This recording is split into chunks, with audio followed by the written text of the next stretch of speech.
pessoal, bem-vindos a mais um podcast Resficta, biblioteca submersa dessa vez. E hoje nós vamos falar de um material muito importante. Aí está em disputa, né? Em geral, esse material ele disputa com outros dois ou três o título de narrativa mais importante desse criador, né? Que é justamente a Saga do Monstro do Pântano, né? Esses 6 volumes, né? Aqui é curiosa a minha coleção porque o primeiro é da Pixel, lançado no Brasil, chegou a ser lançado.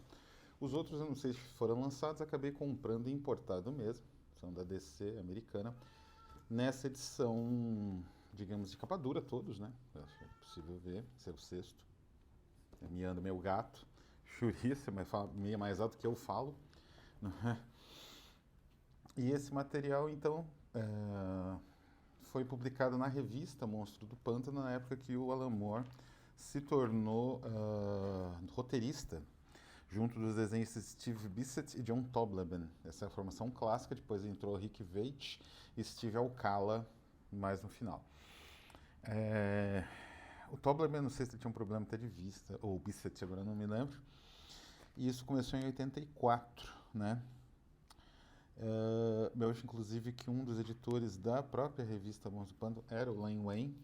Monstro do Pântano, então, vou comentar um pouco da história dele. Mas, como o Resficta não é um canal de resenhas na qual eu falo assim, nossa, que legal essa obra é muito importante, leiam, que você pode fazer a resenha em 5 ou 8 minutos. Nós costumamos trabalhar ensaísticamente, né? E nesse caso aqui, do Monstro do Pântano, né? Que a capa brasileira, do volume 1, e aqui a capa do volume 2, gringa, né? Nós vamos fazer um pequeno ensaio, né?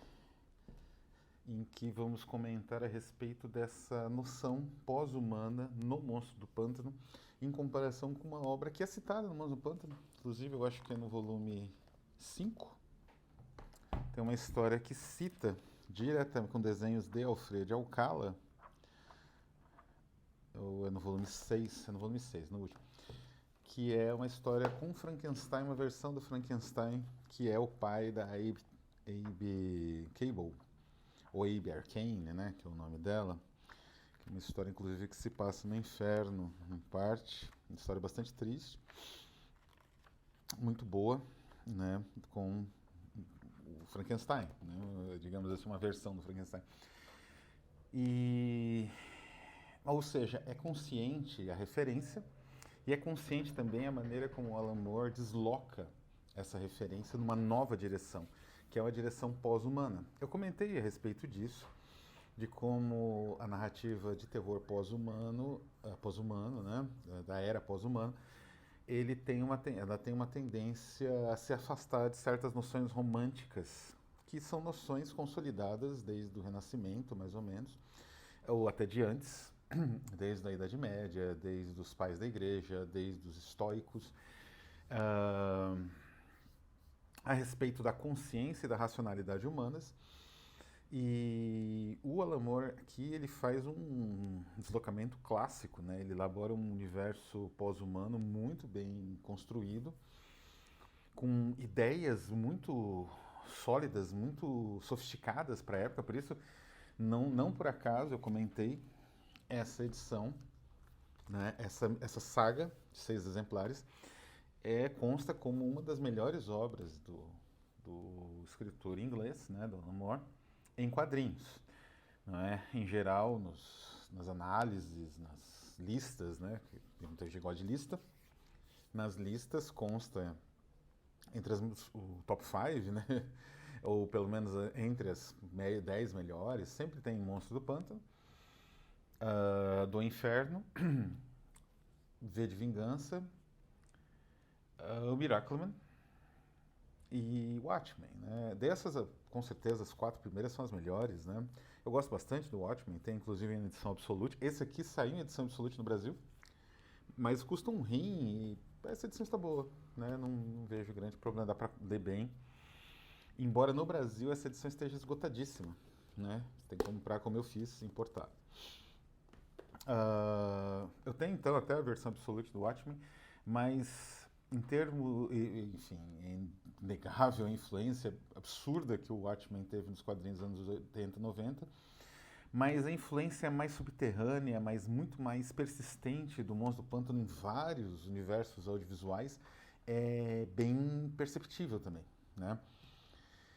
Mas comecemos então. O Monstro do Pântano, ele é, para quem não conhece esse personagem, ele é um personagem central da DC, inclusive a centralidade dele começou com a origem dele um pouco, foi com dois artistas, vou comentar sobre esses artistas de grande genialidade, e rapidamente com o Alan Moore, esse personagem subiu a primeira categoria, né? Ele, por assim dizer, teria, na primeira formulação dele, dos artistas originais, que são o Len Wein como roteirista e o Bernie Wrightson, grande Bernie Wrightson, que também ilustrou Frankenstein, mais uma conexão. O grande Bernie Wrightson como ilustrador, ele teria uma tragédia, né? O Monstro do Pântano, o personagem Alec Holland, um personagem que tem uma vida tranquila, um químico, ou biólogo, enfim, um cientista, né? Aquela imagem de cientista de quadrinhos, típica de quadrinhos, de tubo de ensaio, né? E ele elabora uma fórmula que resolveria, tornaria o deserto, ou regiões assim desse tipo férteis, e poderia resultar, ela é uma fórmula, o nome da fórmula é bioregeneradora, poderia resolver a fome no mundo, tornando áreas inférteis imensas em, pelo menos, lugares que podem ser, né, fertilizados com controle ali.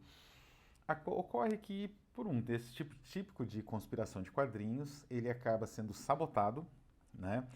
E acontece uma explosão na casa dele, explosão que mata a esposa dele e que, digamos assim, joga um monte de detritos químicos nele, da fórmula, né? E de outros químicos que se encontravam na residência laboratório, e ele acaba se transformando no Monstro do Pântano. Essa é mais ou menos a sinopse original do personagem, e foi assim nas histórias do Len Wein e do Bernie Wrightson por um certo tempo. Depois teve outros roteiristas, né, que ficaram um pouco tempo no quadrinho. Era um quadrinho que estava com os dias contados, né, até 84, quando o Alan Moore resolveu pegar. Né. Isso tinha surgido no final dos anos 70. Em 84 já estava esgotadíssimo, não tinha muito para onde ir.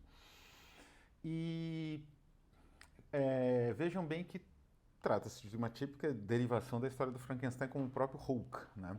Assim como o Hulk na Marvel deriva um pouco de Frankenstein, um pouco do Dr. Jekyll, né? Nunca deriva inteiramente do Frankenstein, que existe uma noção de humanismo muito radical no Frankenstein da Mary Shelley, que não é, ela é difícil de adaptar até para teatro. Eu fiz a tradução para o grande editora Sebo Clepsidra, né, da peça teatral do Frankenstein. E nessa peça, essa essência humana, a essência humanística do Frankenstein, digamos assim, ela também não é muito clara. Ele é um monstro meio mudo, né? Meio ameaçador, que fica mais fácil de você entender o que é o Frankenstein. Porque é difícil, no livro é difícil. Ele é uma criatura que questiona a posição do Criador, né?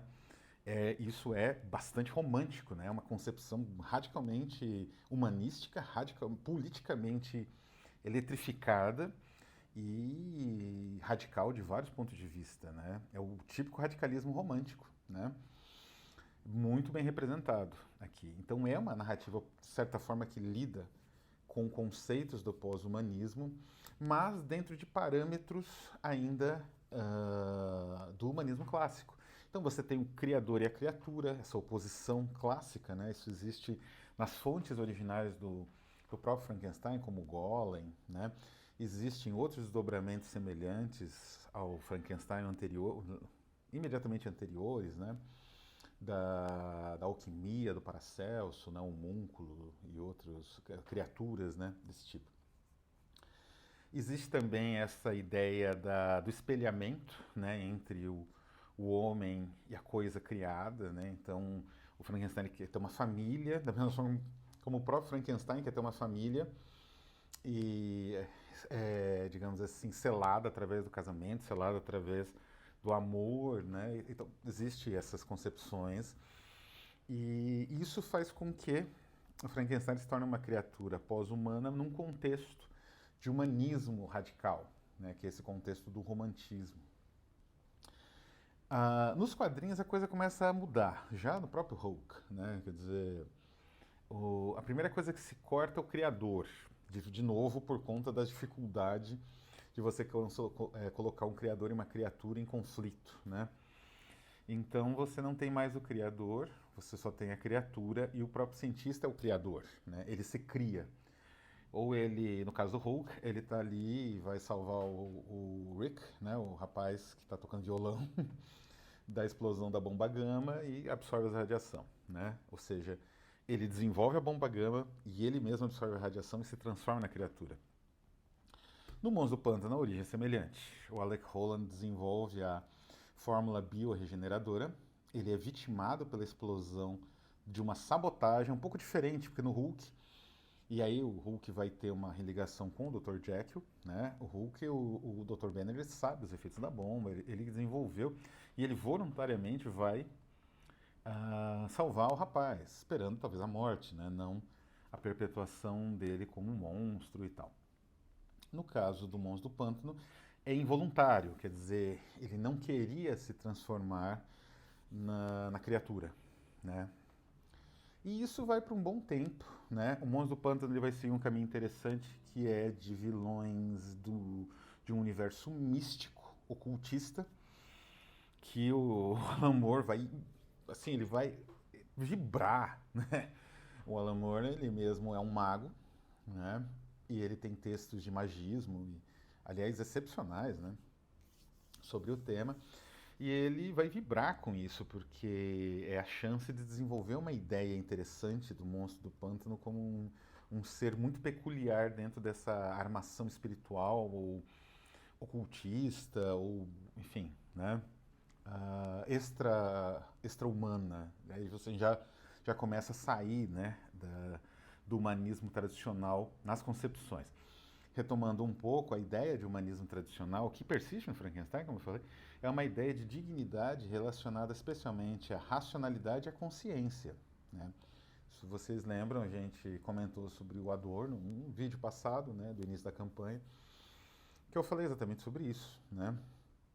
A dignidade do homem é determinada pela sua racionalidade e pela sua consciência em oposição ao animal que não é consciente, não consegue separar sonho de realidade, por exemplo, e do resto do universo vegetal,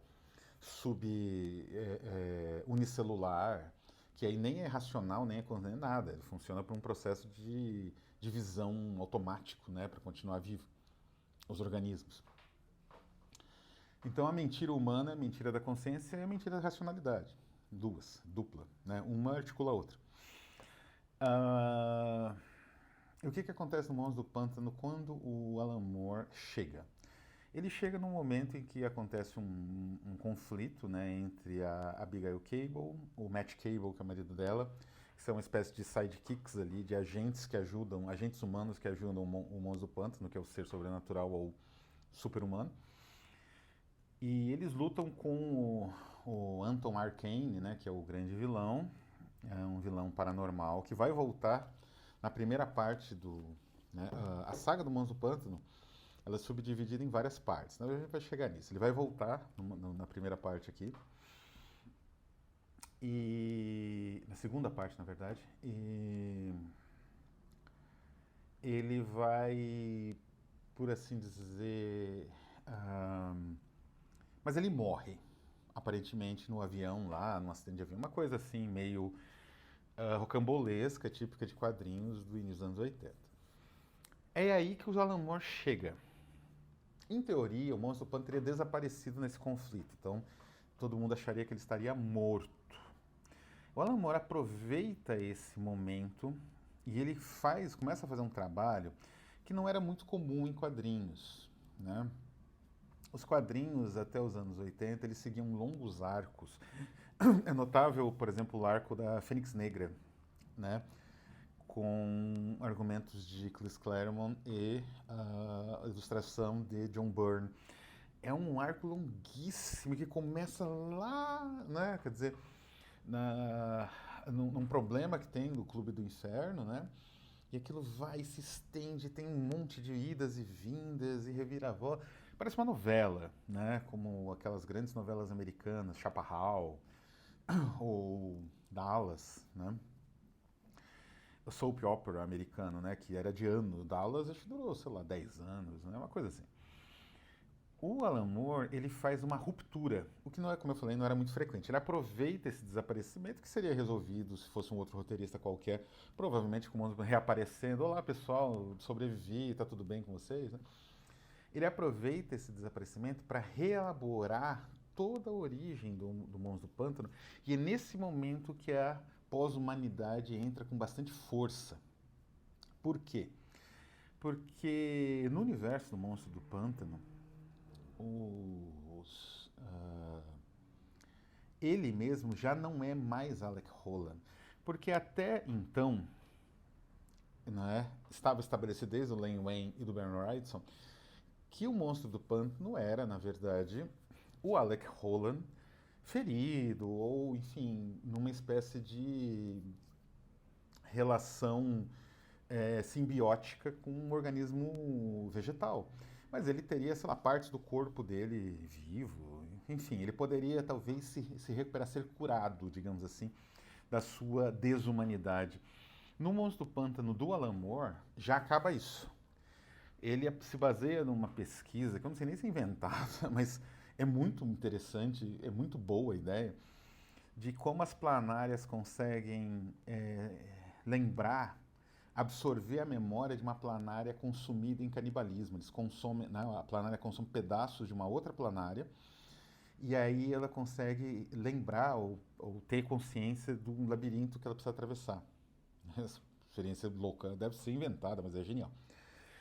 Então, nesse momento, quebra tanto aquela estrutura que já vem lá do Frankenstein, quanto a estrutura mais ou menos frankensteinica, né, vamos dizer, frankensteiniana, estabelecida a partir do Hulk, né, e de outros monstros, né, digamos assim, dos quadrinhos.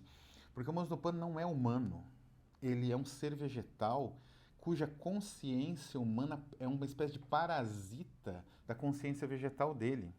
Né? E depois ele vai descobrir que essa consciência não é nem resultado da fórmula.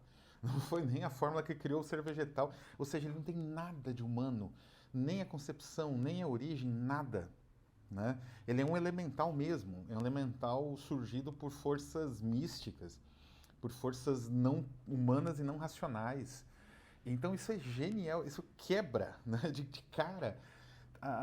Quando você lê essa história, e eu li isso daqui eu li quando saiu no Brasil em formatinho. Isso aqui saiu, chegou a sair no Brasil em formatinho, muitos anos atrás. Quando você lê uma coisa dessas, aquilo te acerta na sua cabeça, assim, porque você já espera as convenções usuais do humanismo radical, romântico, que foi banalizado, né? Quer dizer, a visão da Mary Shelley, com tantas reproduções, desde a época dela, né, peças teatrais e tal, eles foram banalizando a percepção radical dela, até porque era, de certa forma, vinculada a uma tradição humanista clássica, que não mudou muito em si, né? Não há grande revolução. Então isso daqui quebra completamente isso, né? Então o cientista, ele não criou nada. Não é? A mente dele é um parasita, como se fosse essa planária devorada pela outra planária que vai agora conseguir seguir o labirinto. Ideias como essa foram, aos poucos, né, digamos assim, desenvolvidas nas muitas... A saga do Monstro do Pântano é dividida em várias partes. Inclusive, acho que os próprios capítulos, eles vêm com isso, assim, eles vêm com as partes de cada saga. Então, o primeiro livro é uma saga que tem lição de anatomia, onde se aprende, né, sobre essa questão. Raízes, o sono da razão, é essa parte inicial de apresentação.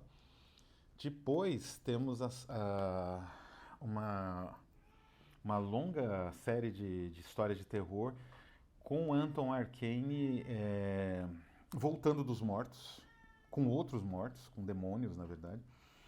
E ele prepara uma vingança em relação à sobrinha dele, que é a Abigail Cable. Não vou contar exatamente como é essa vingança, porque isso é um spoiler da história, mas eu me lembro de ler isso adolescente e era assustador. Era uma história sensacional nessa história. E nessa história, de novo, define-se o Monstro do Pântano, quando ele enfrenta o Arcane na grande batalha final, que o Arcane ainda chama ele de Roland, né? Ah, Roland, tá? O sobrenome dele, né? Alec Roland. E ele fala, meu nome não é esse, eu não sou humano, né? Porque tem uma história genial aqui que ele enterra o Roland, ele encontra os restos mortais do Alec Roland, né? Então, ou seja, ele não é humano mesmo, né? Nada nele é, só um pouco da memória. E então nessa história, nessa batalha final com Arcane, ele fala isso: meu nome é Monstro do Pântano, não é? E eu não sou humano, não é? Eu não tenho limitações humanas, não é? Eu sou como um demônio, como um anjo, como qualquer outro ser sobrenatural. Então o Alan Moore ele começa a trabalhar nessas séries, né? Uma noção que vai se afastando cada vez mais, mesmo do humanismo mais radical, né? Você já está na esfera do não humano, não é? Do pós-humano, né? E conforme a série vai se desenvolvendo, o Monstro do Pântano ele vai tendo uma relação amorosa com a Abigail Cable, que enquanto nas versões anteriores essa relação existia, porque ele é viúvo, de certa forma, e ele se apaixona, então, sei lá, uma paixonite, um amor platônico pela esposa do amigo dele, que é o Matt Cable. No Monstro do Pântano, vai acontecer uma coisa que eles vão acabar juntos, né? Na saga, né, do Monstro do Pântano, do Alan Moore. E aí ela vai ter relações carnais com o Monstro do Pântano. E isso é sensacional também. Ou seja, a concepção pós-humana do Alan Moore não parou digamos, na origem do personagem, nos conceitos centrais do personagem, como poderia parar. Como é um pouco o que acontece até nos filmes atuais, como Guardiões da Galáxia, né? Que tem uma essência pós-humana, mas para um pouco no própria, digamos assim, representação bastante humanizada dos bichinhos, né? Como o Rocket Raccoon. O Alan Moore vai mais longe, ele ultrapassa isso, porque o Monstro do Pântano tem um jeito de se relacionar sexualmente que é muito peculiar. Porque é a forma. Ele não tem nenhum organismo animal, né? Nenhum músculo, nenhuma cartilagem no corpo dele. Ele é pântano, ele é mato, musgo, flor, né? Cheia pólen. Então é isso, são esses elementos que levam ao prazer da Abigail Cable e posteriormente em sagas depois que o Alan Moore saiu, né, deixou o título, brigado lá com a DC, cadê ele foi fazer outras coisas na DC, depois brigou de vez com a DC e largou mão. Ele aparece em outras sagas, né, o Monstro do Pântano, inclusive fecundando, né, a Abigail.